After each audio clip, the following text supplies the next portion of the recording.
What I have in front of me here is a level 5 chicken curry.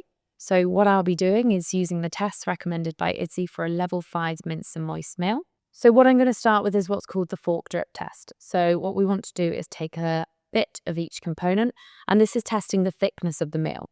So we want to make sure that the meal isn't dripping through the prongs of the fork. If it was, this would show that it's too thin, so might not be safe for this texture. You can also see that it maintains a cohesive ball on top of the fork. So this shows that this component is the right texture. So I'll do this for a little bit of each. So we've got a bit of cauliflower here. Again, what you can see, it's sitting on top of that fork, not dripping through. Bit of the broccoli as well. And then finally, we've got the rice, not dripping through the fork.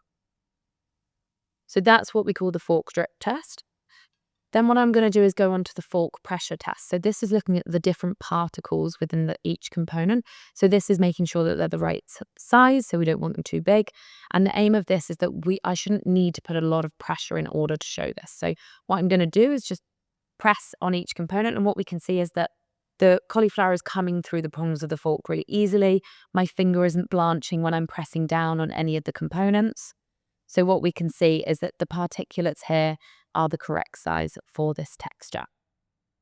The final test I'm going to show you is what we call the spoon tilt test. So this is to check that the meal isn't too sticky. So the aim of this is, again, take a bit of each component, and what we want to do is be able to flick it off the spoon with minimal effort. And what you can see there is there's very little residue left on the spoon. So if there was quite a thick film or lots of food left, then this would show that it's too sticky. So again, just do it for each component. Little flick, again, not too much.